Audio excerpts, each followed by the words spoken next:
that was my master's education. Master's degree was in renewable energy technologies. And it was at that time, towards the end of my master's program, when I started really questioning, because I enrolled in this master's program because I wanted to sort of make my contribution in the realm of climate action, because I understood back then as well that this is the greatest challenge that humankind has ever faced, this destruction of our climate and other Earth systems. So I wanted to make a contribution to that, and I enrolled in this master's program. But towards the end of the program, I started questioning what I was being taught, because it was just about deploying, technologies on this massive scale, and that is going to solve all our problems, because apparently the only problem we've got is greenhouse gas or CO2 emissions. So they were only talking about this small slice of the problem. And I started questioning, where are all the materials, the metals and the minerals that go into building all these, so-called green energy technologies going to come from? Well, they're going to have to be mined and processed, and all that requires a lot of fossil fuel use, for one, but also destruction of ecosystems and habitats, and exploitation of people, even genocides to get people off their land that has the resources that these grand industrial climate action plans have. So I started reading, and I started understanding that the framing with which climate action is presented is entirely misguided, because it pushes this techno-industrialist view that ignores the concerns and the experiences and the needs of the vast majority of people worldwide, especially people living in places where the resources would have to be extracted from.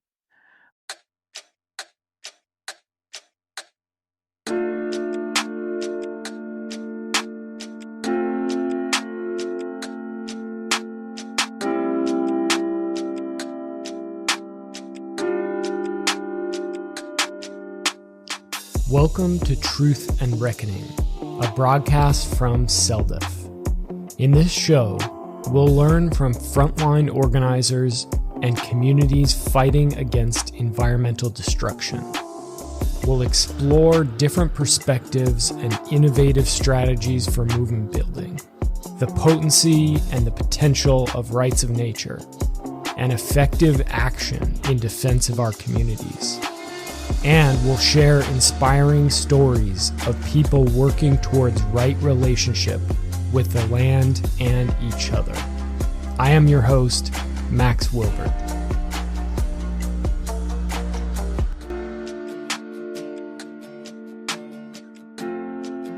I'm here with Aashis Joshi. Aashis is a former PhD candidate who is studying climate adaptation. He lives in Kathmandu, Nepal, and is a brilliant thinker, somebody who I have been reading his writing for, I don't know, it's been a couple of years probably since we initially connected, Aashis.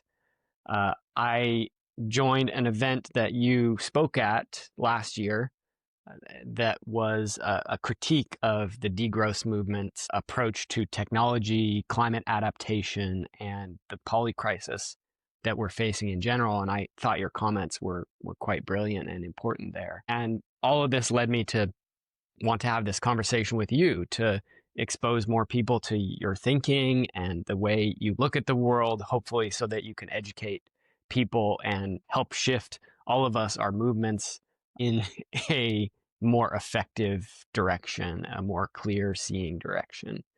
So would you mind telling us a little bit more about who you are, your background, where you're from, and how you got involved in this work? Yes. Thank you. Thank you for your very generous introduction, Max. So, yes, hi everyone. I'm Aashis, and I'm a citizen of Nepal. I was born and I grew up here, and until earlier this year, I was pursuing a PhD in climate change adaptation at a university in the Netherlands. But I left the PhD after having figured out for myself that this wasn't the right path to make the kind of positive difference that I want to make in this world, especially when it comes to our responses to the accelerating climate and ecological breakdown.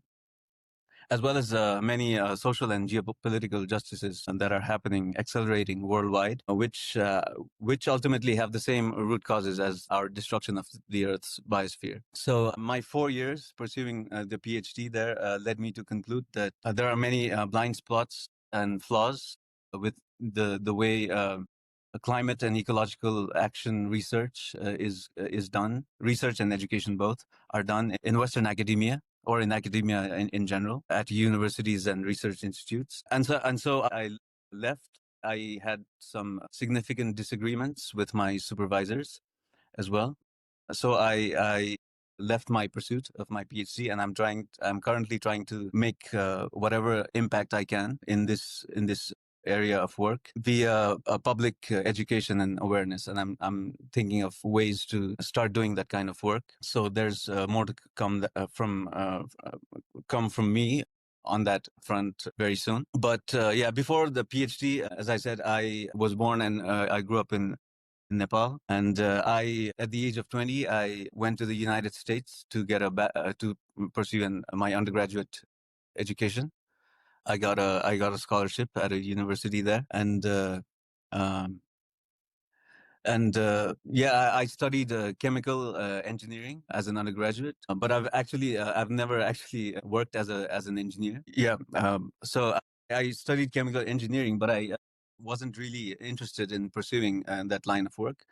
A few years after finishing my undergraduate degree, I decided to apply for a master's program in renewable energy technologies in Europe. And I got a scholarship to pursue a master's degree in Europe, and it was enrolled in this master's program that is organized by the European Commission, I think, and where they select students from different parts of the world, and so each master's program is organized by this consortium of three or four universities, and we spend one semester each at one university in one European country, and then move on to another one in another country. So that was my master's education. Master's degree was in renewable energy technologies. And it was at that time, towards the end of my master's program, when I started really questioning, because I enrolled in this master's program because I wanted to sort of make my contribution in the realm of climate action. Because I understood back then as well that this is the greatest challenge that humankind has ever faced, this destruction of our climate and other Earth systems. So I wanted to make a contribution to that, and I enrolled in this master's program. But towards the end of the program, I started questioning what I was being taught, because it was just about deploying, technologies on this massive scale, and that is going to solve all our problems, because apparently the only problem we've got is greenhouse gas or CO2 emissions. So they were only talking about this small slice of the problem. And I started questioning, where are all the materials, the metals and the minerals that go into building all these, so-called green energy technologies going to come from? Well, they're going to have to be mined and processed, and all that requires a lot of fossil fuel use for one, but also destruction of ecosystems and habitats, and exploitation of people, even genocides to get people off their land that has the resources that these grand industrial climate action plans have. So I started reading, and I started understanding that the framing with which climate action is presented is entirely misguided, because it pushes this techno-industrialist view that ignores the concerns and the experiences and the needs of the vast majority of people worldwide, especially people living in places where the resources would have to be extracted from. So at the end of that master's program in renewable energy technologies, I knew I still wanted to make whatever difference I could in this realm. And so I applied to this PhD program in climate change adaptation, thinking that, it wouldn't be so technology focused. But of course, at the university in the Netherlands where I was pursuing my PhD, I mean, much of the research work that was done there was very tech heavy, and with the same major blind spots of, ignoring the need for extraction and ecocide. And I also felt that my research work, the project that I was involved in during my PhD, thought there wasn't an opportunity for me within that project to sort of really work on the more fundamental issues that I thought were necessary in order to realistically and honestly address these huge this huge planetary crisis that our civilization has created. So I thought the work that I was doing was quite sort of superficial, in the sense that it wasn't about addressing the fundamental like problematic ideologies. It was just trying to sort of make some tweaks and some adjustments in the existing system without getting to the root causes of why it is causing so much destruction in in ecosystems and in the lives of people worldwide. So yeah, this was quite a long and sort of a winding introduction, but this is my basic. This is basically my background in this field, let's say, and yeah. Thank you, Aashis. I appreciate that. There's a lot of notes that I was making while you're speaking. One is just reflecting on the fact that the Netherlands, of course, for people who aren't aware, is something like a quarter of the nation is below sea level. And so starting, 500-600 years ago, they embarked on a major project of reclamation, putting in dikes and levees and dams to basically create new farmland, new living space out of this landscape that wasn't really suitable for people to reside in. And so, in a sense, it's no surprise that the climate adaptation program based there was going to be so tech heavy, because that entire nation's existence almost is dependent upon this highly intensive engineering of the landscape, which I'm not too familiar with the Netherlands. You probably know far more than me, but I would imagine that the ecology has been significantly impacted and harmed by all of that. I know that here where I live in Oregon in the United States, and there's a coastal landscape. We're on the Pacific here, and there's all kinds of salt marshes and estuaries along the ocean where similar things were done, dikes and levees put in place to reclaim farmland in these rich soils and make more grazing land for cattle and so on. And that has been a pretty significant part of why the salmon in this region have been pushed towards extinction, because those habitats were critical for young salmon in particular to grow up in as they came out of the streams where they had been born and were preparing to enter the ocean, but needed these sort of intermediate habitats that were partly saltwater, partly freshwater, where they could grow up and get stronger and get prepared for the different chemistry and the different predators they might face out in the open ocean. There's been various restoration work that's being done here in different areas to start to remove some of those dikes and levees and restore those marshes and estuaries. But yeah, it's no surprise to me that a Dutch climate adaptation program might focus on that type of thing. I've seen articles, news stories about various projects along the Dutch model of climate adaptation, built levees or sea gates in places like New York City to hold back storm surge, high tides which are exacerbated by rising seas, of course. So, that's just a thought that came to mind. I don't know if you have any reflection on sort of that element in the Dutch character of the technology-focused and intervention-focused approach to adaptation. Yes, well, when I was during my time in the Netherlands, I definitely got to learn about the history of the Netherlands, how it was mostly land that has been reclaimed from the sea by pumping out water and then using dikes to block out the ocean. And yeah, the general I agree with you. It is in large part because of this history, this technological prowess, that the climate adaptation or climate action work, research work, in the Netherlands tends to be very tech heavy, because there is this sort of confidence, or there's this confidence or overconfidence, whatever you want to call it. We've managed to ward off the sea for centuries now. We have the right kind of, the capacity and the skill set to be able to continue to, do this in the future.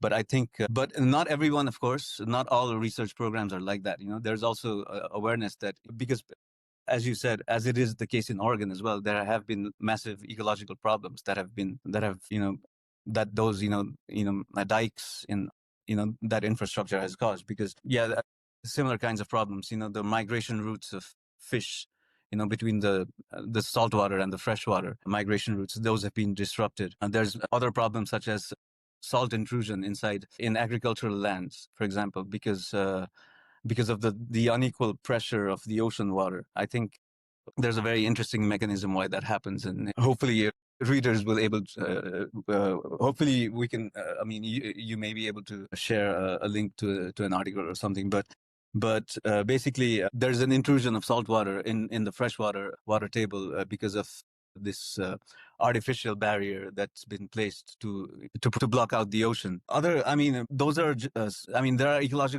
ecological problems in the Netherlands related to these technologies to hold off or fend off the sea. But also there are other major ecological problems there related to the massive agricultural system there, where the freshwater bodies, the soil, a lot of pollution due to animal waste, and lots of algal blooms in the water bodies. So there are a whole range of ecological problems related to this turbocharged deployment of technology in the Netherlands. And most of the climate adaptation work that gets done there is still a very tech focused and tech heavy. And in my PhD work as well, which involved making computer models to sort of try to evaluate the effectiveness of certain kinds of policy measures in climate adaptation, I was encouraged to, sort of model, the impact of these different kinds of technological interventions. So there is definitely this tech focus, but there are also researchers, and there is this growing awareness that technology is not going to be able to solve all these problems. And there are researchers who try to sort of look at alternatives, including letting the sea take over. There are projects where just as in Oregon, to sort of dismantle some of the dikes and sort of restore the natural, waterways and flows of water and life in the water. So there are those projects happening. But on the whole, I think, the ambition of not just the Netherlands, but most climate action research, including climate adaptation research that gets done, tends to be very tech focused. And what are the technologies that we need, and how are we to best deploy them? But this sort of research work usually it tends to ignore the wider, the bigger picture, the systems and the ideologies, the social and political, geopolitical beliefs and systems that we have in place that are at the root of these massive problems, and that are also huge barriers to to do anything about, to be able to start doing anything about these problems. So the underlying systems are largely not challenged in the research work done. Yeah, on that note, I'm thinking about, of course, the colonial history of the Dutch,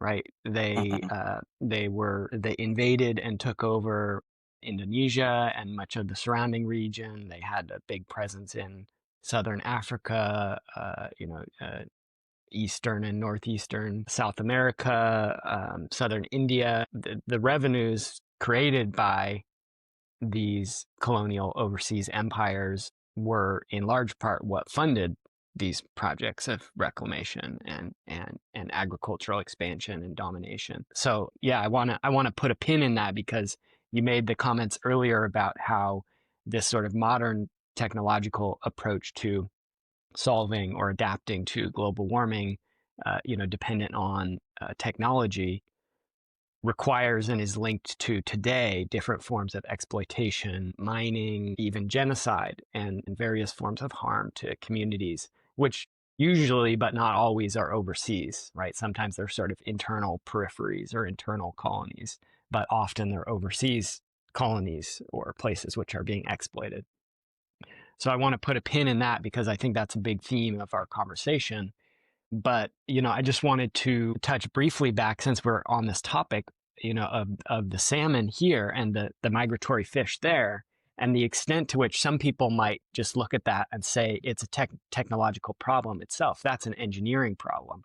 And that approach has been tried here in the Pacific Northwest region where I live, where salmon populations have plummeted. They are in free fall from their incredible abundance, millions, tens of millions of fish, large fish, some of them 5-6 feet long, 2 meters in length, and 40 kilograms, 100 pounds. And those fish are a keystone species. They were going up the rivers, bringing all these nutrients from the ocean into the forests and high into the stream, sometimes swimming thousands of miles, thousands of kilometers upstream into these small little tributaries and spawning and dying there and bringing all those nutrients into the surrounding areas to the bears and the wolves and the eagles and the human beings who were eating them and distributing all that nutrients around the landscape. And so a lot of people have looked at salmon,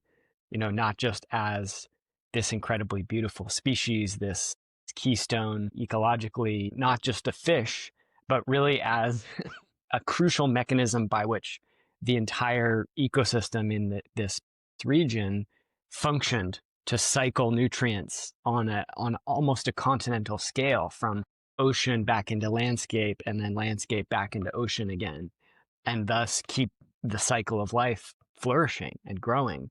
And so I think that, the approach so that all stopped, after colonization. There was huge amounts of overfishing of the salmon. There were canneries where salmon were just caught in their tens of thousands, hundreds of thousands, and packed into cans and shipped to big population centers. And also the dams were constructed on almost all of the rivers in this region. They were dammed, and that stopped the fish migrating upstream. That's in addition to the destruction of these estuaries and wetland habitats and so on. So the net effect of all of this is the extirpation of salmon runs from many of the streams and rivers in which they were historically running, and the collapse of the runs in those that still remain. I mean, 90 to 95% gone, if not more. And the response to that over the last 50, 60 years in this region has been a technological one. It has been, how do we solve this issue using engineering principles? And so that has meant establishing hatcheries to grow millions and millions of baby salmon in essentially artificial conditions, like a fish tank, a glorified fish tank, and then putting them out into the ecosystem, building fish ladders at the dams so that fish can go up past them. Sometimes, often they'll do things like even catch the fish that are trying to migrate upstream, put them in trucks in water, and then drive them around upstream. And all of this hasn't worked. It's perhaps slowed the rate of the decline, but they're still declining because the habitat isn't good. The climate is warming. These fish need cold water, abundant fresh water. Yeah. The oxygen content of the water is decreasing. Right. It's very low. Yeah. And then I think also I read an article a few months back saying how the dust that that vehicle tires give off, they contain this compound. I think it's a kind of plastic or something. It's extremely toxic to salmon, apparently. Yes, absolutely. So yeah, there's the a research whole on bunch that of was impacts on multiple fronts, and it's not just for this is emblematic of I think the multi-pronged assault that we have unleashed on all the different systems of our planet. Yes, not the climate. And it's very interesting from a climate adaptation perspective, because scientists who study salmon are projecting that climate change is going to have a major negative impact on them, increasing water temperatures, decreasing dissolved oxygen in the water, like you said, changing the timing of pulses in these water systems because of not having as much snow during the winter, snow melting earlier, different factors like this. And this is projected to have a major impact right now.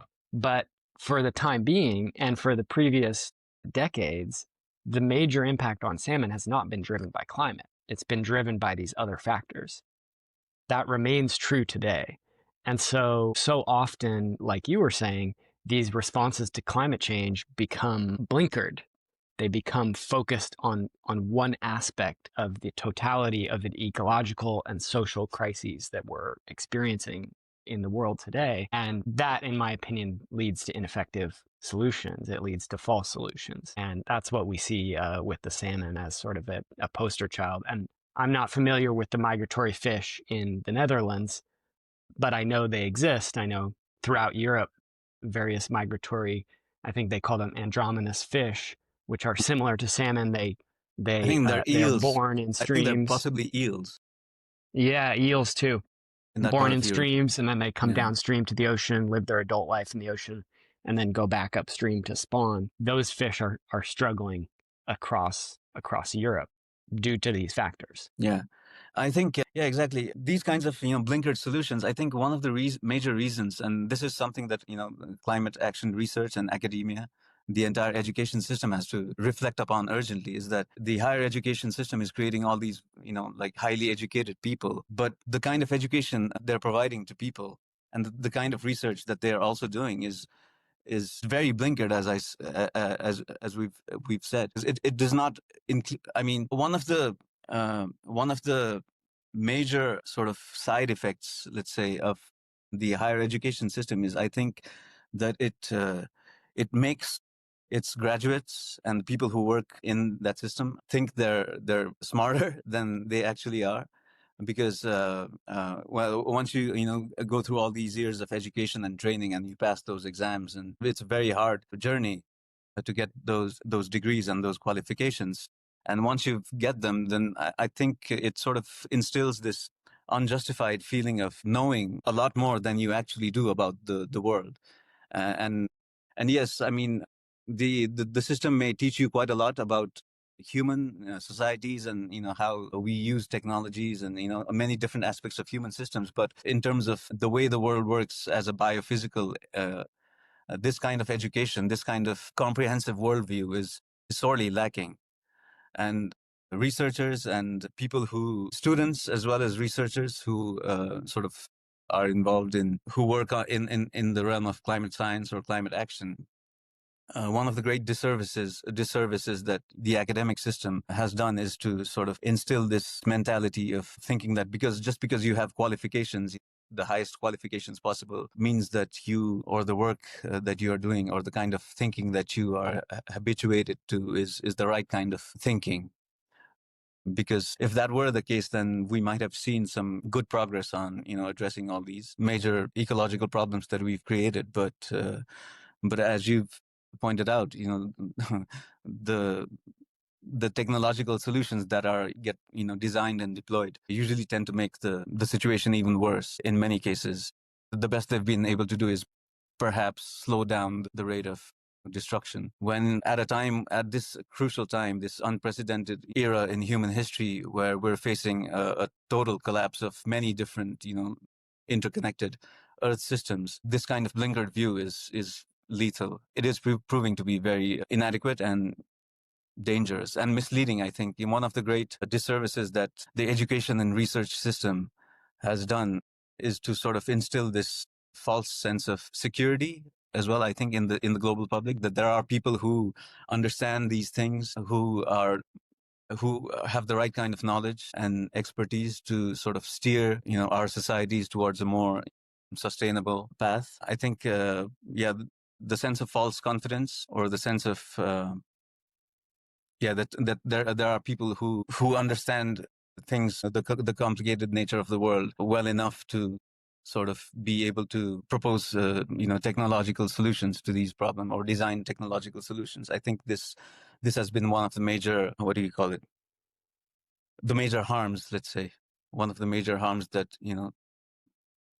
the climate research enterprise is doing right now, I think. Yeah, a couple thoughts come to mind in response to that, Aashis. I grew up in Seattle, and so when I go and visit my family there, it's a very progressive, liberal city. And one of the things that you'll see often is people have these signs out in their yard and they say various things like various progressive slogans like immigrants are welcome here and different things like that. One of the things that they say is, we believe science, or something along those lines. And on the one hand, it's an understandable and admirable response to the ascendance of climate denialism, to the fossil fuel industry's very real successful attempts to spread misinformation and sow doubt about the basic science of global warming and so on. But on the other hand, it betrays to me what is sort of a common flaw in the liberal psyche in places like Seattle in the United States and probably across much of the Western world, which is a tendency to treat science and the scientific endeavor as a sort of God, to treat progress itself as a sort of God. So, these are largely secular communities, but in a sense, they've replaced the worship of God, of a Christian God, often in these contexts, the United States, previously that their parents and their grandparents might have had, with a worship that is not self-conscious, that is not self-reflective of the scientific endeavor and progress in technology. Mm-hmm. And it's in my view, and it's something that I'm not sure we're veering into the realm of philosophy here. This may be sort of an inherent danger in the human psyche and our makeup as beings when you combine that with our intelligence, our cunning, and our ability to create these scientific endeavors that build knowledge beyond what is really comprehensible to one person, right? Like, I've studied some climate science, I've studied some ecology and some things along these lines. But like you were saying earlier, the scale of these scientific enterprises is so broad that no one person can be an expert in more than one thing. And only a few people, those who have the privilege of getting education, can even be an expert in anything. And it sort of creates this disconnect between wisdom and knowledge. It creates this disconnect between people who may not have access to these levels of education and the knowledge itself. And that disconnect has been exploited quite successfully by figures like Trump, by the far right around the world, who are putting disinformation, propaganda, and so on into those cracks and using them to leverage apart sort of these basic systems of knowledge production and assimilation that have been built since the Enlightenment, and probably going back far before that, if we talk about traditional ecological knowledge as a form of observation, right? Observation, developing theses, and then testing them against the real world. That's sort of an innate human thing to do.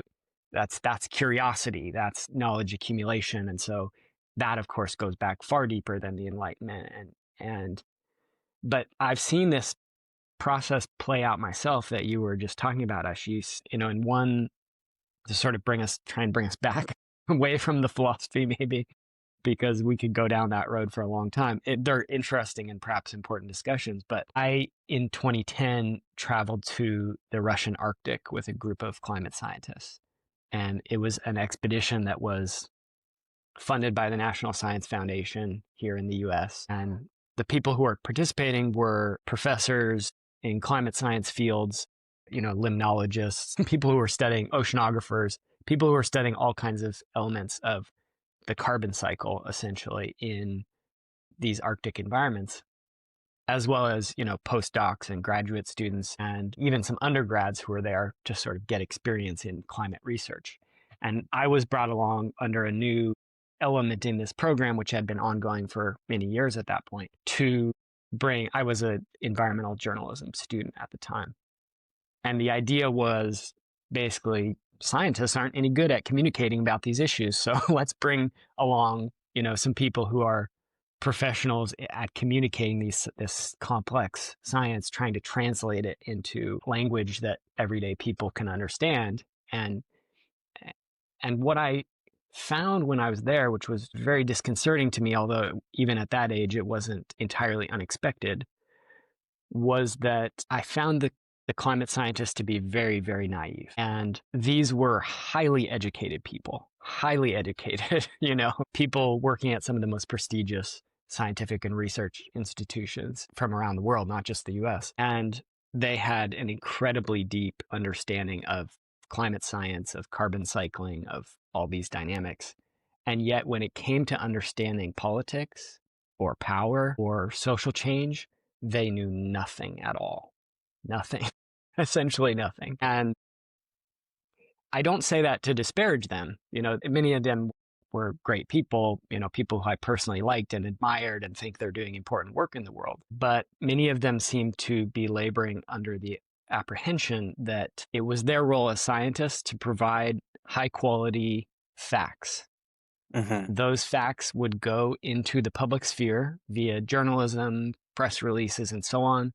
They would get disseminated to politicians and to the public, who would then vote and make decisions based on those facts that would lead to resolving the problem that they were looking at. That's probably a simplification, right? I don't want to act like these people were completely ignorant of how politics really works in the world, how dirty it is, how dangerous it is, how indirect it is and challenging. But by and large, I was really struck by that these people felt like their role was to get the information. And in terms of solving the issues or doing anything about it, that was other people's responsibility. And again, I don't want to sort of seem like I'm casting aspersions on these people, because I have a great deal of admiration for the work of climate scientists and other people who are doing, basic ecology, for example, to understand what's being done to the planet. Just like I have a great deal of respect for social scientists who are studying the dynamics of imperialism and modern forms of colonialism and so on. But nonetheless, I was kind of struck by how, and this, Aashis, was actually replicated. I'm finishing up a master's degree in degrowth right now. Mm-hmm. And I was struck throughout the process of this master's by how theoretical the educational process was. There was a lot of recreation of knowledge, but very little about applied action. And, my experience coming in as a community organizer, as somebody who's been working on these issues and educating on the issues that are sort of adjacent to degrowth for a couple decades now, was, why isn't this, like, we're in a crisis. Why isn't this academic program focused 80% on practical examples? Let's study what people are doing in communities which are resisting industrial development and the spread of destructive capitalist projects. Let's study the methods that they're using, the decision-making structures, the challenges they're facing, the types of repression that they're experiencing, and how they're fighting back against that. Let's study historical movements and try and learn what we can from revolutions and civil rights struggles and liberation movements and so on. Try and pull out the strategic lessons from those and apply those within the context of degrowth in the modern era. There was very, very little of that, almost nothing throughout an entire master's degree program. And I was just shocked by that, because to me it feels like dereliction. It feels like dereliction of duty, in a sense. It feels like here we are in this crisis, and yet largely the best that academia can manage to do is to continue this sort of scientific process that has been the way that academia has functioned for years and decades, which is to replicate knowledge and to expand the realms of knowledge in a very theoretical sense. And of course, academia as a whole, we could say, has been leveraged far more by those in power, by the ruling class, by corporations, by militaries, to expand their ability to control the natural world, to engage in processes of colonialism and extraction, than it has been for the sake of justice, and certainly for the sake of sustainability. Mm-hmm. So I don't know, that was a lot. So I wonder what you think about that.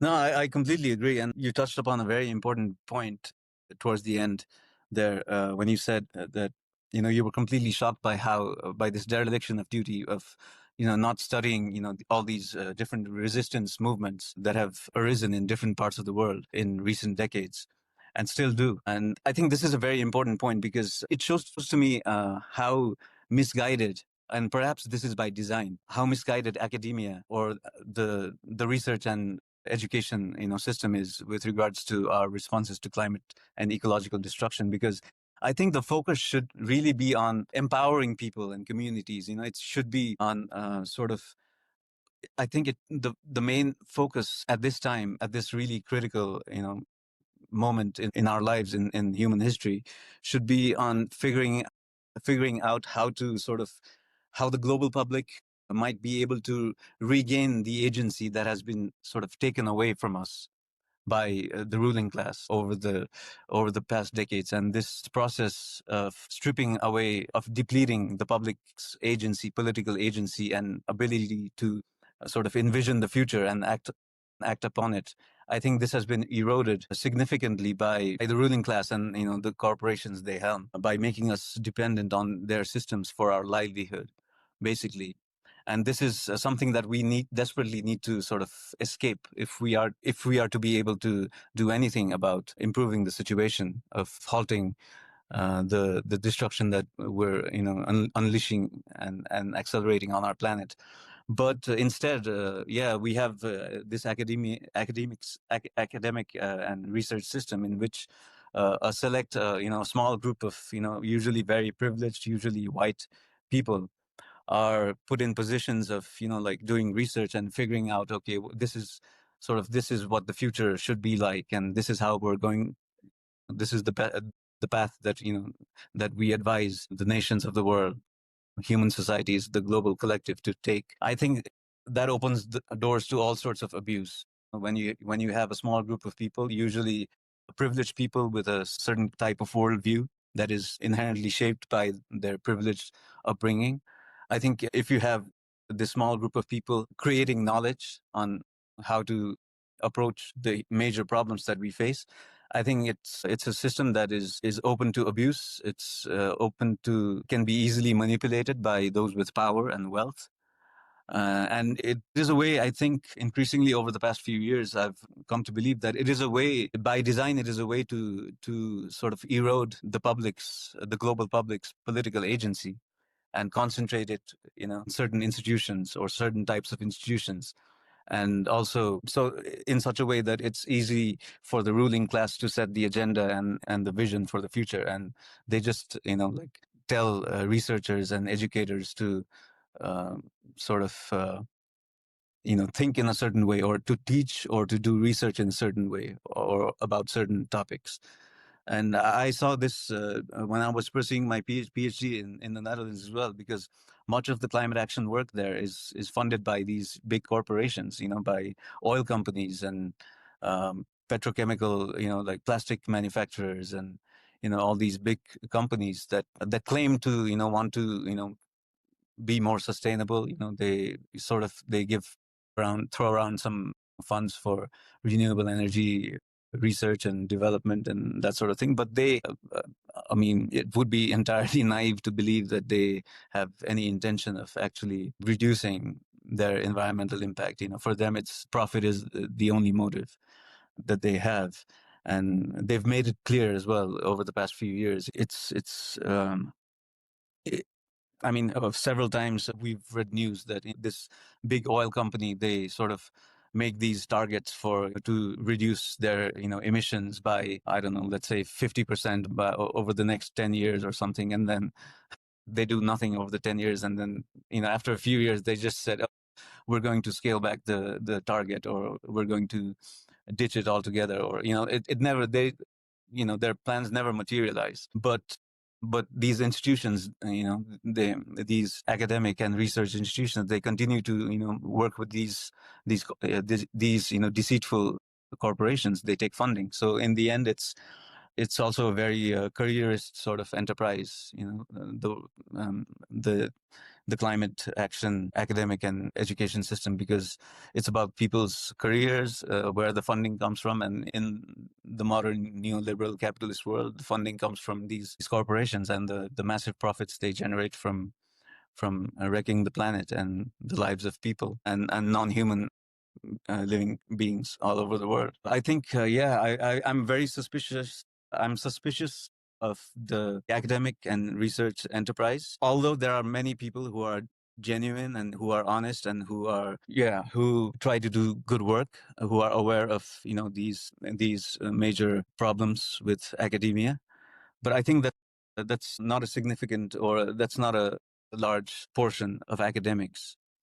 And most of them are quite blinkered in their thinking because of this, because the education system, tells that, trains you to think of yourself as an expert without bothering to sort of learn about the complexity of the world, and not just the ecological complexity, but the political complexity of the world as well.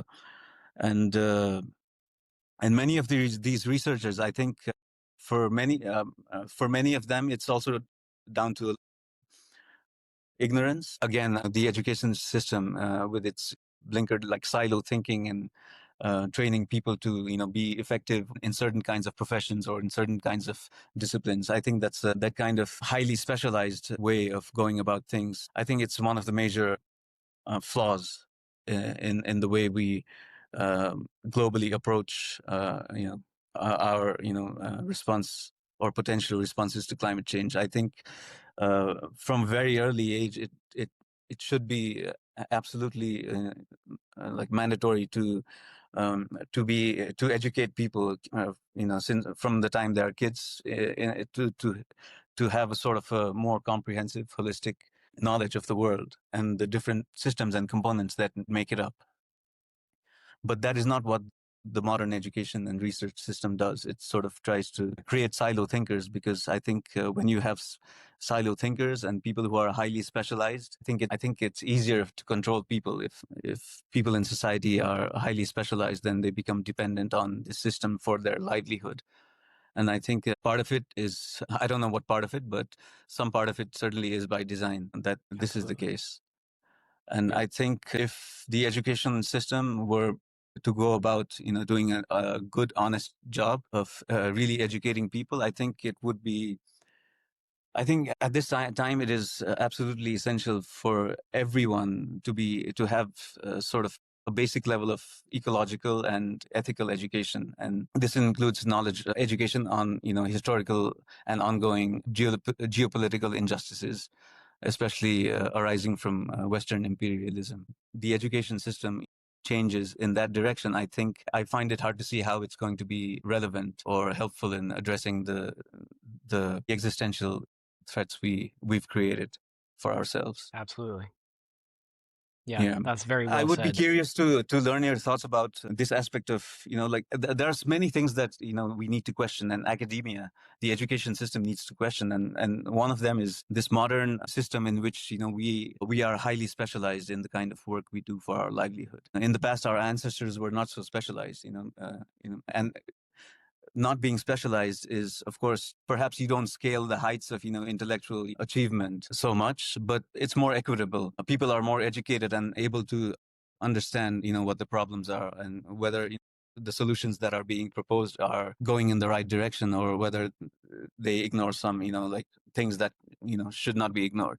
People become better critical thinkers. Yeah, people also, if the more highly specialized people are in the kind of work they do, the easier it becomes for the system, for the ruling class to control them, because highly specialized people, they have to make their livelihood. I mean, you can only have a highly specialized, sort of society if you have ample, food production, or, if you have if somebody else, is producing all the food and clothes and other essentials. If so, what I'm trying to say is, in a highly specialized society where people are reliant on a narrow skill set to make their living, it's easier.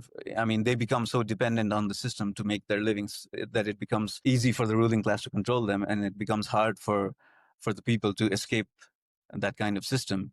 And this is the world that, this is basically what the modern techno-industrial neoliberal world order is, or has done to us. It has completely robbed us of our agency, because now we need to do jobs rather than, grow our food to survive. We become so dependent on the system and so easy to control. So I wanted to learn your thoughts on this aspect of, this social and cultural and political aspect of the bind that we find ourselves in at this moment. Absolutely.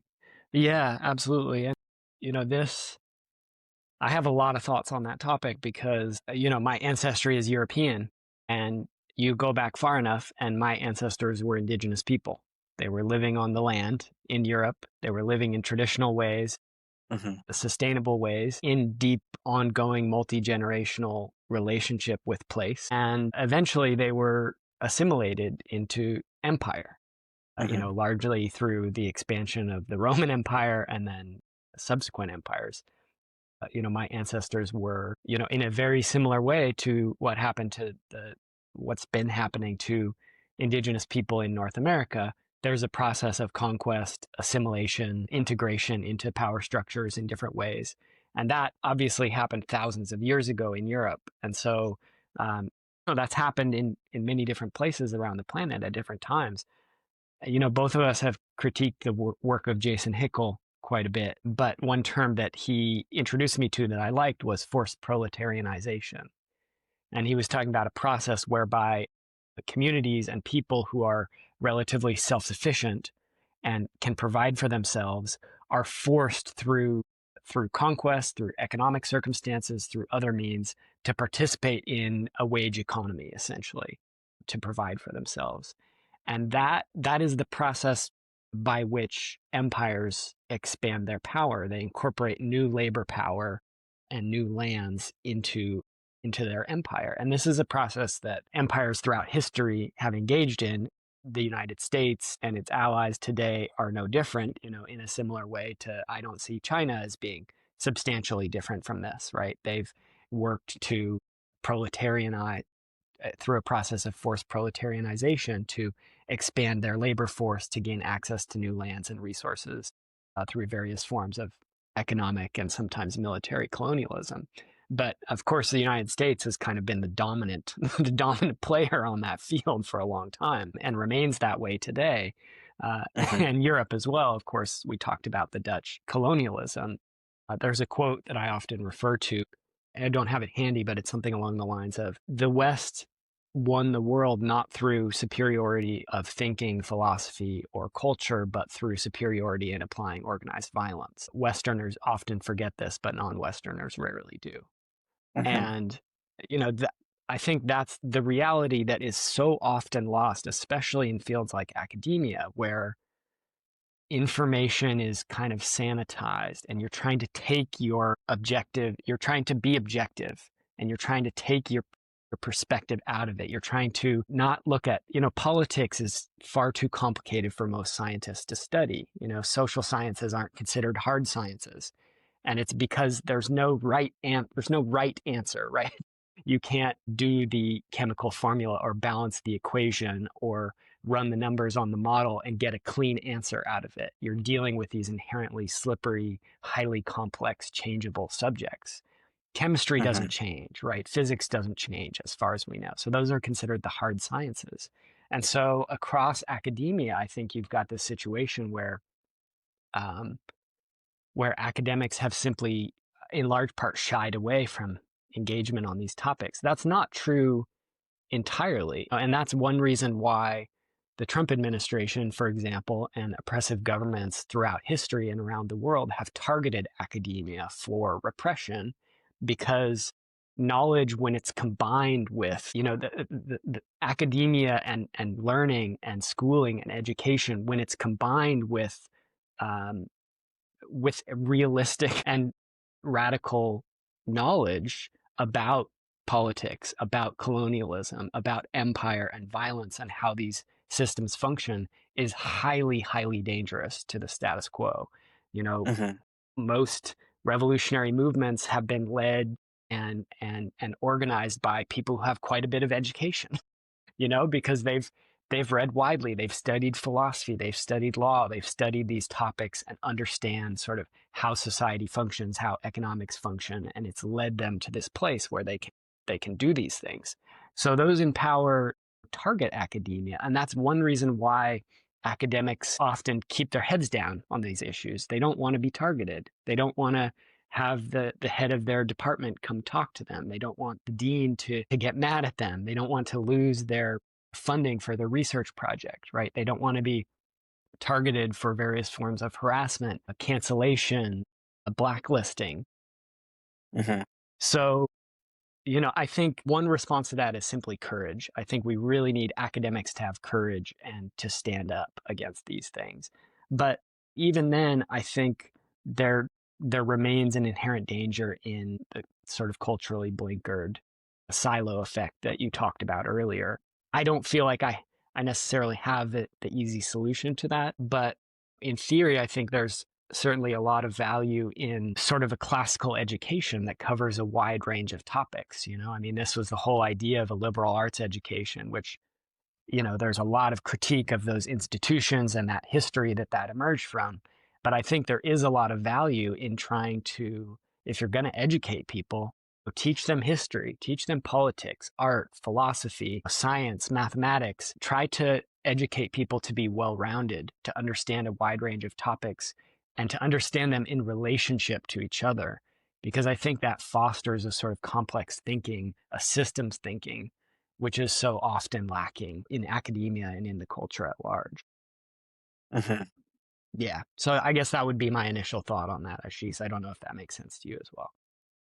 No, absolutely. That kind of education that allows people to sort of engage in joined up thinking, connecting the dots, how different injustices and different environmental impacts are interconnected. I think that has got to be the foundation moving forward if we want to, take any real and meaningful climate and ecological action, and also action against geopolitical injustices and imperialism. And one thing that it's not just about, one thing that I saw during my time pursuing a PhD in the Netherlands is that the people who are working as researchers, as professors in this field are often sort of, resistant to actually expand their scope of knowledge. Perhaps it's because they're already set in their careers, and they've been lauded, and they've achieved successes with their research projects and whatnot. But I think there's this resistance to like expanding their worldview because they're so comfortable and confident in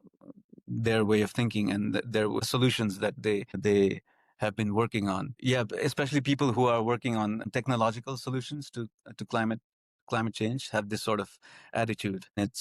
I think in any field you'll find people who work with or who create design technologies, they sort of tend to have this sense of superiority. That is my perception.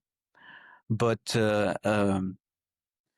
there's this unwillingness or this slowness, let's say, to expand your worldview and your knowledge. But also, one of the things that I found very worrying and very quite shocking, actually, was how hesitant climate action researchers were to sort of really, to really appreciate the gravity of the situation that we're in. I think, I mean, I don't know what the reason is, but perhaps it's just many climate researchers have this silo thinking and think that climate change is the major problem that we face. But I think we're facing, or we're destroying the biosphere in 10 or 12 different ways, at least, if not more. So there's this multi-pronged, all-out assault on the biosphere, which is a systemic assault, and it requires a major overhaul of the system, of the systems that make up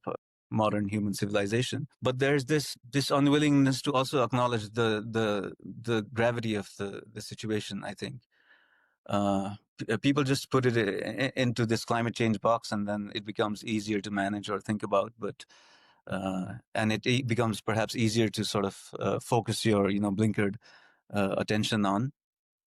But then you sort of miss 90% of the rest of the the problems, or the causes, especially the root causes of the problems, and you're focused on solving this one aspect without considering what the solution is going to I wanted to also know your thoughts on how like, what are your perceptions, or what are your views on how honest climate action research and education tends to be in terms of the scale of the problems we face? Because I think the scale and the severity of the problems are not sort of communicated well enough, or taught well enough, or realistically enough to students. And I think many researchers and scholars are also do not sort of grasp the calamitous situation that we're in. And that has also taken many of them, or perhaps most of them, down misguided paths in their search for solutions. Yeah. Well, it's been quite common for people to point out that there's perhaps a disconnect in the human psyche between, the way that we evolved, which was to deal with problems that are in front of us, with problems that are human scale. And now we're dealing with this sort of, there's a term that I want to say was coined by Wainwright and his co-author in their book Climate Leviathan, or at least maybe they use the term, but I'm forgetting it. It's like a super crisis or something along those lines is the phenomenon they use. And they're basically talking about how global warming and many of the other ecological crises that we face, more broadly, all the crises that we face are problems that are so large and encompass every aspect of the societies that we've been born into, that we didn't make the choice to create, but that we were born into as they are, more or less, that it becomes paralyzing. It's almost like it's a fairy tale or a fiction story that's being told to us rather than something real. And I think a lot of people feel that way. You talked earlier about how our agency and our ability to envision the future has been taken away from us. And I think you're absolutely right. I think that's in large part been a deliberate process. Empires and systems of control don't function best when they're actually having to employ violence and direct forms of repression to ensure consent. They function best when people go along. And that's often why violence and various forms of repression are used. It's a threat. It's a threat to try to force people to go along, to not challenge these systems, and thus to make it possible for the systems to continue. I think that you've written recently, you wrote something about how the ruling class in the West knows that this climate crisis and all the other ecological resource scarcity, et cetera, crises that we're facing are going to lead to mass migration on a scale that's almost unthinkable. Billions of people potentially forced out of their homes and their communities and even their countries and forced to move. Breakdowns in food systems, increase in frequency and strength of various forms of storms and disasters. We were talking before the call recording began about the monsoon being quite different this year in Nepal. And it's well known that climate change, one of the effects it's already having is creating significant shifts in the timing and intensity of the monsoon across basically all of South Asia. And that, of course, is, I don't have to tell you this, but for the listeners, that's sort of the foundation of the ecology. That's what all the plants and animals, life cycles, and people as well, livelihoods has been built upon for forever there. So, since the Himalayas rose or something along those lines. So those in power know that this crisis is happening, that it's very real. I personally don't believe for a second that people like Trump are actually climate deniers. I think he's leveraging climate denialism, just like the fossil fuel companies leverage it, even though they conducted some of the first research on climate change. Not first, but some of the early research on climate change. And they well understand what a crisis it is. And yet, people in power act to protect their own power and expand it. This is sort of the pathology of these hierarchical systems that we live in. They're not responding rationally. And of course, in our political and economic systems, those who are best able to disregard harm that they're causing to others and push forward in light of that are rewarded economically, politically, and so on. And so I think, quite frankly, we probably have a high degree of sociopaths, like clinical sociopaths who are in position of power, people who do not feel empathy in the same way that you or I do, people who wouldn't blink an eye if they had to betray a friend or physically hurt or kill someone, who wouldn't regret it at all. That's what sociopathology is. It's a mental illness that, not a mental illness, but perhaps a genetic condition, I'm not sure exactly, that results in this total lack of empathy for others. These people can be very charming, very charismatic, and it's well documented if you study psychology that these people exist and have probably always existed to some degree. I believe they can be created as well. Pathology can also be sort of a later in life development based on other experiences. But I'm not an expert, so I could be wrong about some elements of that. But it's well known. There was a book that came out a number of years ago called The Psychopath Next Door. And it was about how common this is actually, and how it's not very well known that psychopaths are actually quite common. I want to say, I forget what the numbers were, but it was certainly more than 1 in 100. And so, if we understand this, then it helps us understand what you were writing about. What I said was they understand this crisis, they understand how bad it is, and yet they're not responding to it by working to avert the crisis, working to dramatically restructure our societies, our economies, our way of life, working to reduce injustices systematically and move towards better ways of living. They are instead preparing for this catastrophic biosphere breakdown that's already well underway by fortifying borders and building walls, by developing new surveillance and warfare technologies, AI, drones, and so on. Excuse me. And then you write that these technologies are being tested, when you wrote this piece, on the people of Palestine, Gaza. Of course, there's ostensibly a ceasefire in place now, and yet that has continued. The violence, the indiscriminate killings have continued. To me, it seems like there are sort of two functions of things like what's happening in Gaza, of these genocides, these outbursts of colonial violence, multiple functions. Of course, there's the sort of cold-hearted desire to control a population. The Israelis used to call it mowing the lawn when they go into Gaza and kill people indiscriminately, keeping the rabble in check, essentially. But to me, there's the testing of these technologies. Israel, of course, is one of, if not the world's leader, a pioneer in surveillance technologies, different forms of advanced warfare, drone warfare, assassination, and various military technologies from bombs on down. And they sell those technologies to governments around the world. But number three, there's also this element of instilling fear. We were talking about agency and people's ability to envision the future by not only conducting a genocide, but live streaming it around the world, denying the basic facts that people are seeing with their eyes at the same time that people are seeing it. You're destabilizing people's sense of truth. You're destroying their agency. You're destroying their ability to respond to these situations. You're inculcating fear in those who might otherwise challenge these systems of power.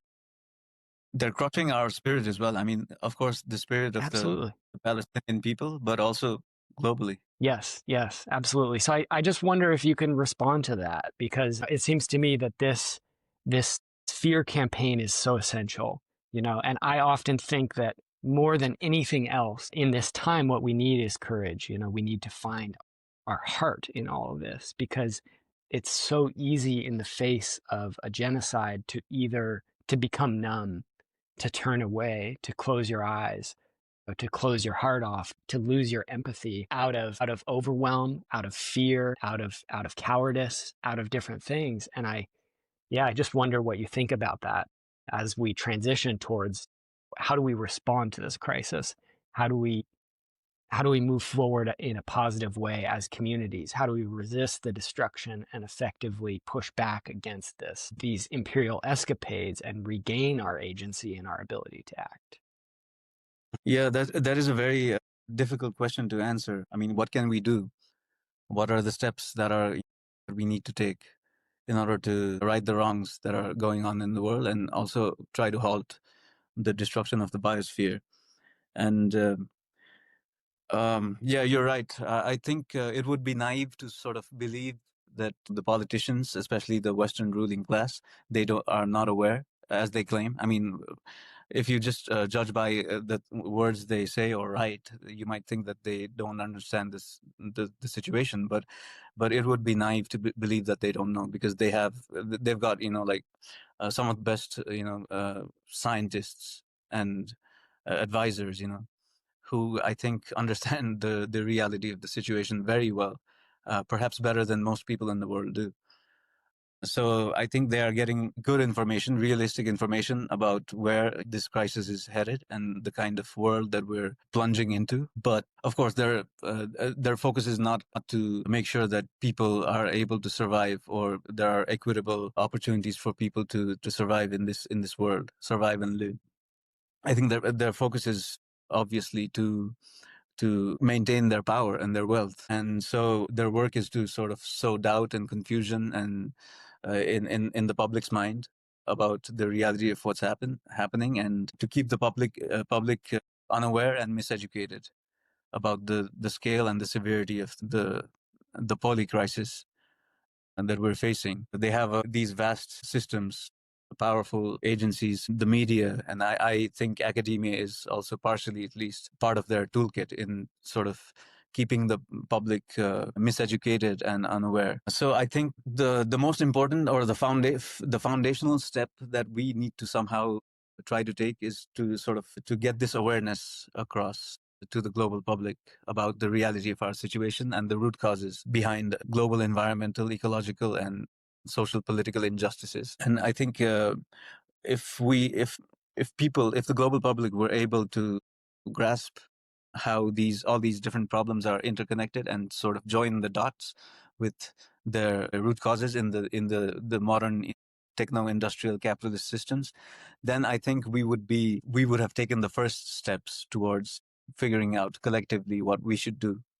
And I don't think it's up to me or up to anyone to sort of tell anyone, what the best pathway for the future is, or what the future should be like. But I think it should come from a public deliberation, and the public needs to be aware, it needs to be educated, uh, and it needs to be a comprehensive education that incorporates ecological thinking or ecological understanding, as well as political understanding, as you spoke about earlier. So I think education and awareness among the global public is the first sort of hurdle that we need to sort of pass. But of course, the ruling class use all their might and wealth to sort of prevent that from happening. And so I think we need to try to sort of figure out how to sort of maybe sidestep the systems of education and research that they have put in place, and maybe try to find some alternatives where we can educate one another on a more, like local community scale and global scale as well, because we have these, technologies of communication to try to educate one another. But I think we need these kinds of decentralized, like non-traditional or non-system controlled modes of education that sort of makes people aware of the fundamental problems that or the root causes of ecological and social political injustices around the world. Once people are aware of the root causes, I think it will be pretty obvious to people that the root causes are the barriers as well towards doing anything realistic and meaningful about it. So if people have reached that stage of awareness, then perhaps there might be the possibility to sort of collectively chart a different path towards the future. But that is the major challenge I see right now, is to sort of get that awareness and education across. And it's something that I'm trying to work on right now as well. Yeah, in the end, it's all about sort of regaining our political agency. And without awareness, I don't think we will even realize that we need to sort of desperately try to get our political agency back. But the ruling class has, of course, invested in all these. You mentioned all these technologies of intimidation and violence and destruction, but also there's all these technologies of distraction and diversion and entertainment, and these are all AI generated content, or there's so much distraction, and from TV to sports to everything. So much of modern life is a distraction to sort of not have us thinking about the major problems of the world and who are causing it. So yeah, I think that is the battle that I think is quite fundamental to moving forward. I think it's going to be quite important. Yeah. Yes, I would like to ask you, like, what do you think about these new technologies that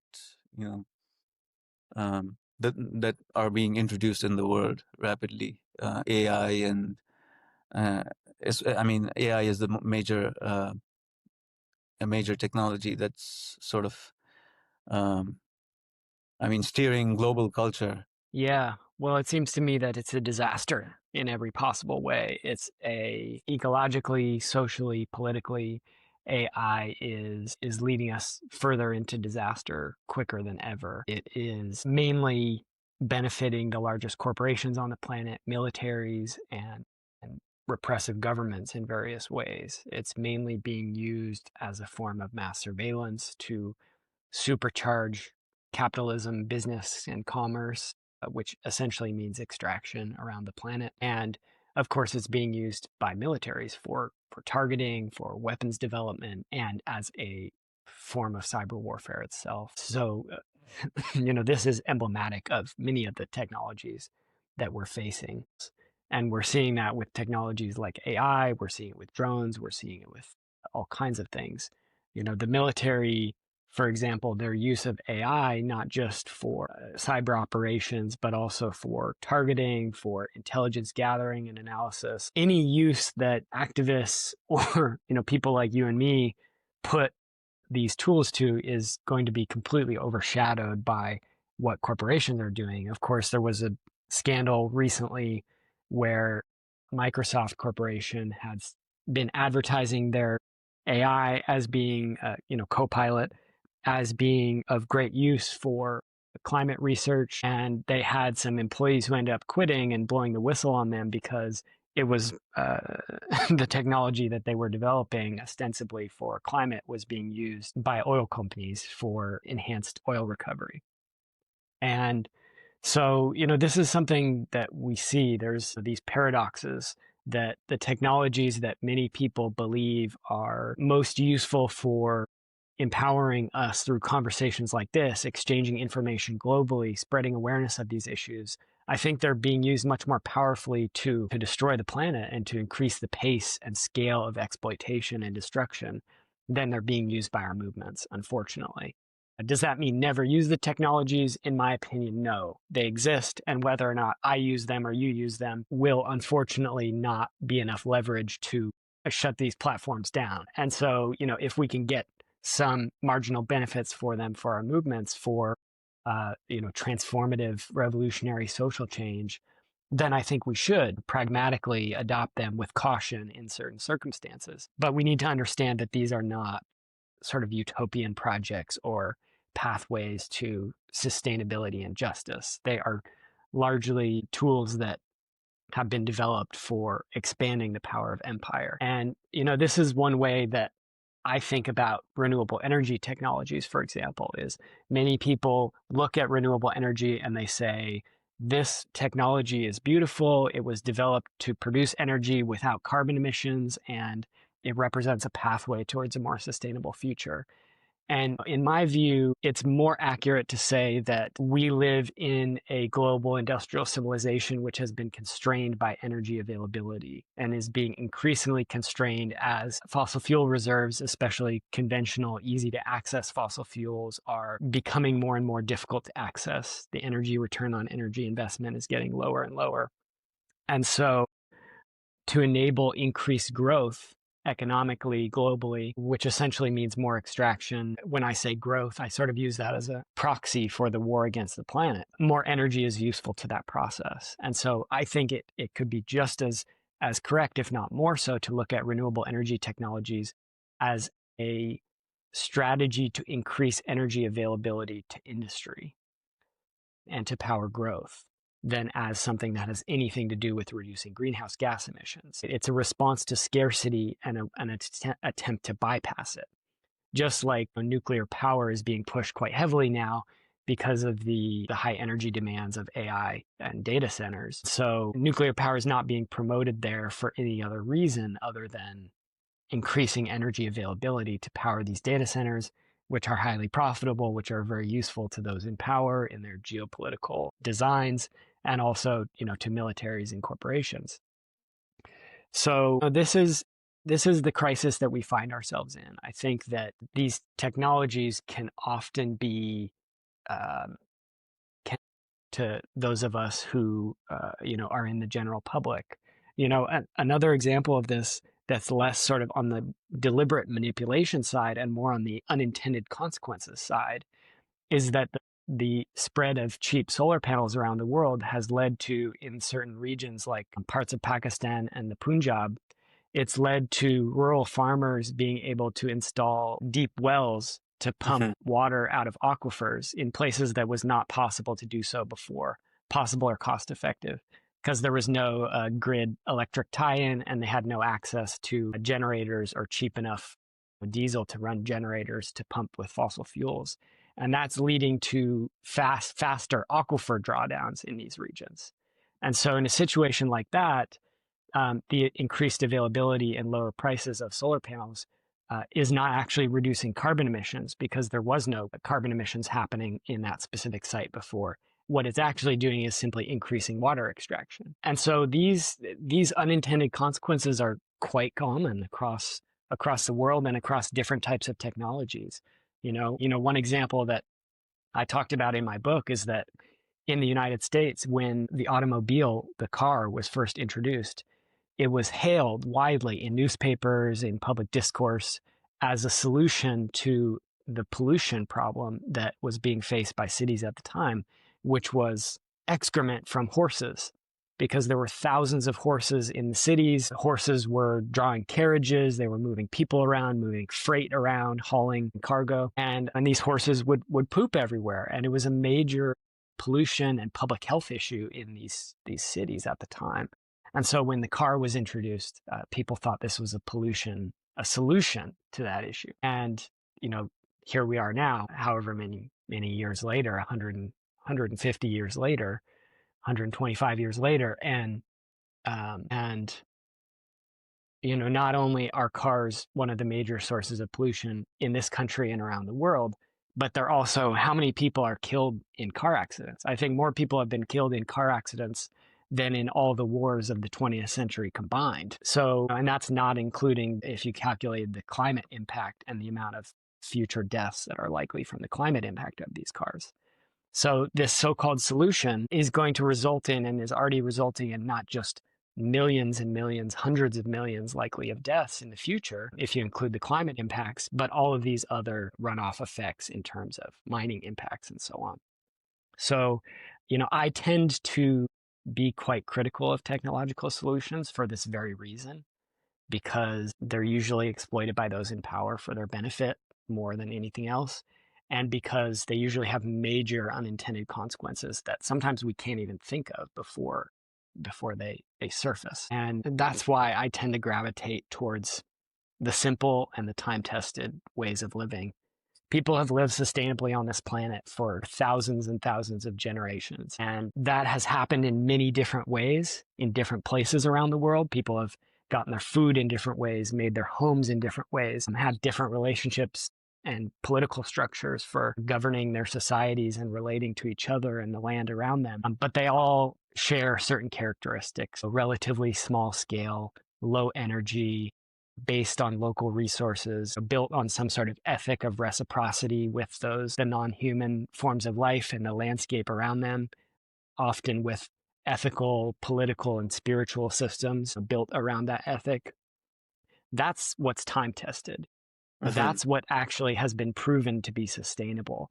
So when I look at, for example, climate researchers presenting these models and projections of the future, saying that we get enough solar panels, electric cars, wind turbines, we reduce the scale of consumerism in these different ways, and we can get to sort of a techno-industrial modernity that is sustainable. People often talk about a modest European lifestyle as being the ideal future for everyone on the planet.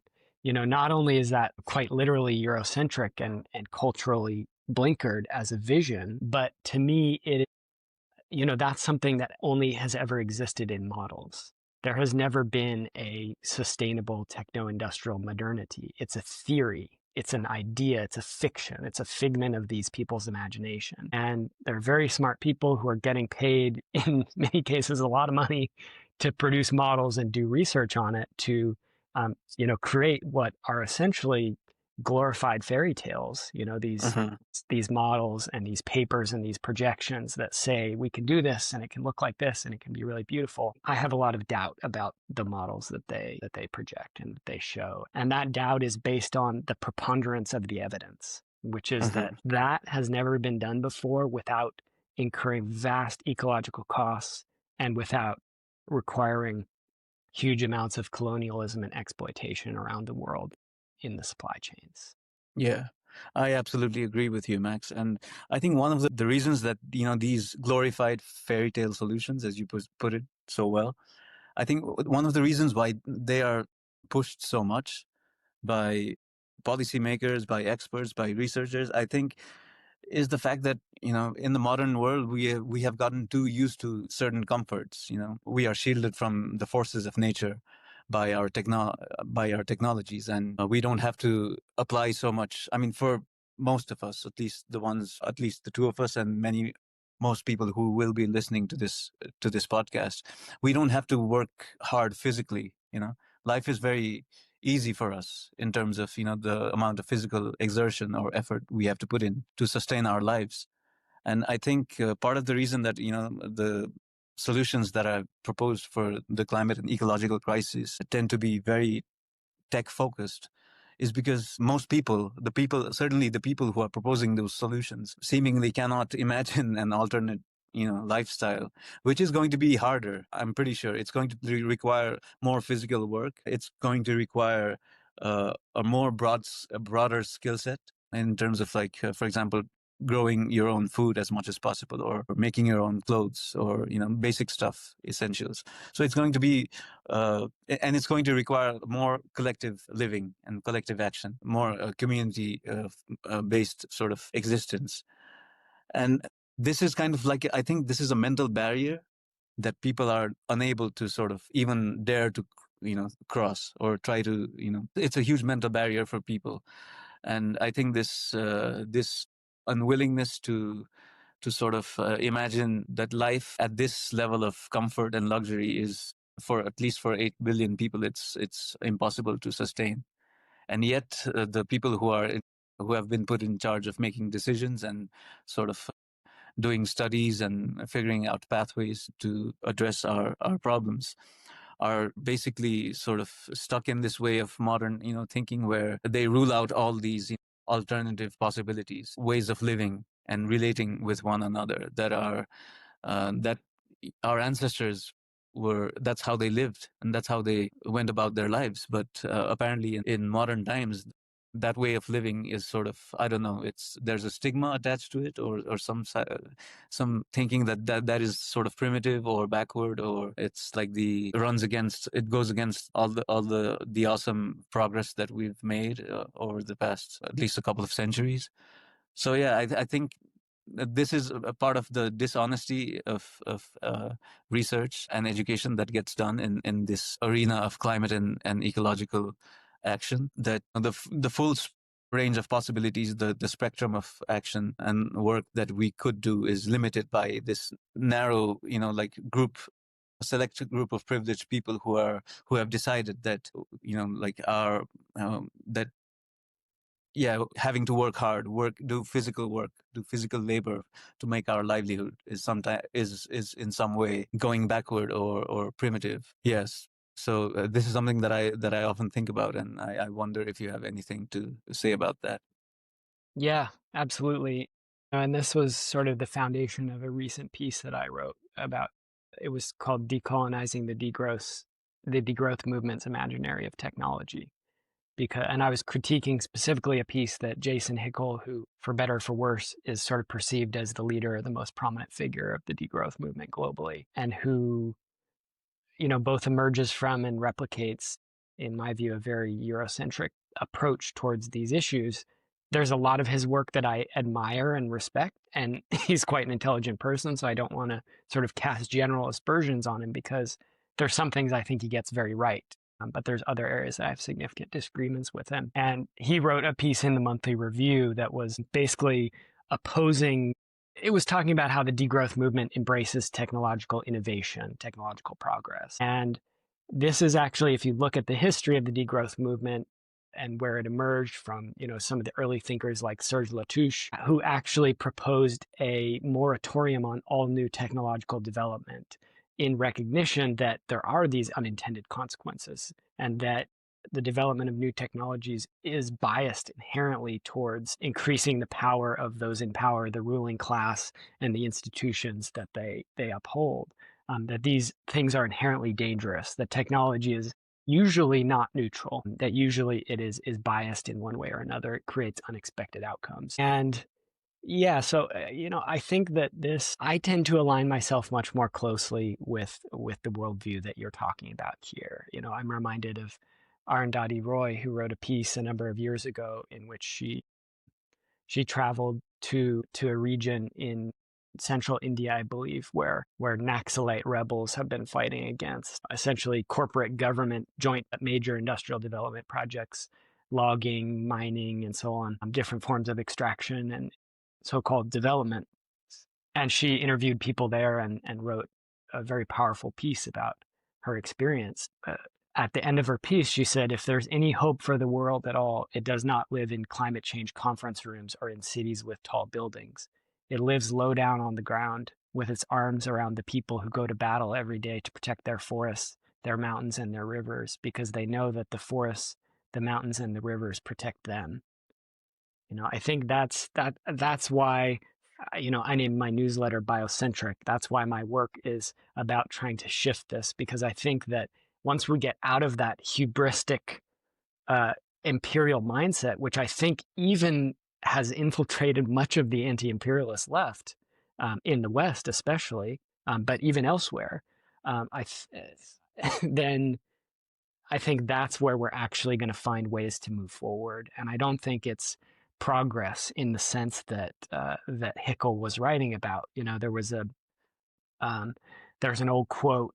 Let's see if I can find it. It's something about, sometimes if you're headed in the wrong direction, progress means turning back, And I think that's the situation we find ourselves in, is that we've been headed in the wrong direction and we need to shift dramatically, and I think there are a lot of different directions that can go in. I think it's very much dependent upon the local ecology, local political circumstances, and many questions like that.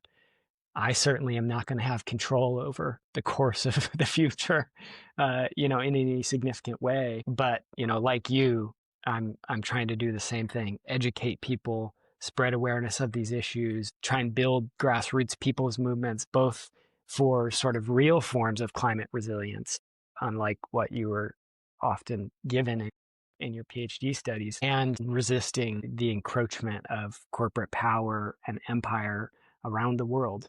Everywhere it shows up, it's happening, unfortunately, everywhere in different guises, and so I think there's a lot of work to be done.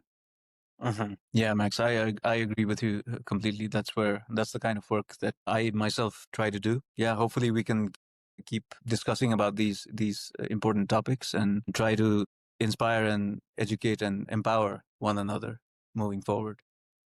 Very much so. Aashis, thank you so much. I really appreciate you, admire your work and your thinking very much. So I look forward to seeing what comes next for you. I know you said you've got some things in the works, and I'll be happy to put any links that you'd like in the description for the show, articles that you've written, anything along those lines. So please, let's be in touch about that, and we'll see where we go from here. It's going to be a hell of a ride. The coming years and decades are going to be, as you know better than most, they're going to be increasingly challenging and chaotic in many ways, dangerous. Yeah.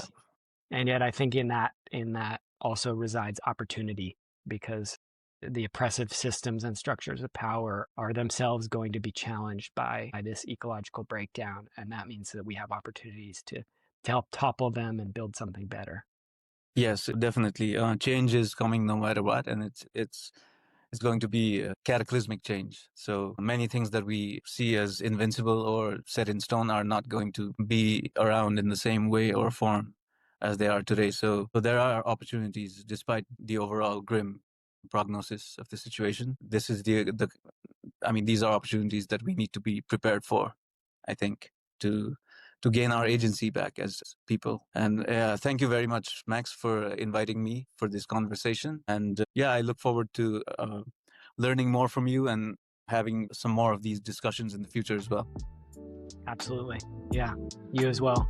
Thank you very much, Aashis. Thanks for staying up late for this conversation. Early morning for me and late night for you. So yeah, I appreciate it. It's not a problem at all. Thank you so much for having me, Mac. Take care. We'll talk soon. We'll stay in touch. Yes. Bye-bye.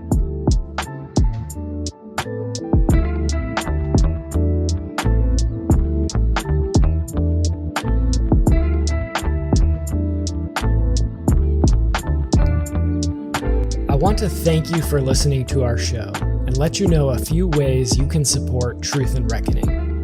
First, share this broadcast with your friends and family. Leave a positive review via your podcast app. Visit the Truth and Reckoning YouTube channel and leave a thumbs up and a comment. The full scope of the work of CELDF, including this show, comes with a financial cost. So if you're able to make a donation, go to CELDF.org. That's CELDF.org. But most importantly, our goal for this show is to empower you to take action. So the best way you can show your support is to get involved with your community and protecting the place where you live. Thank you very much.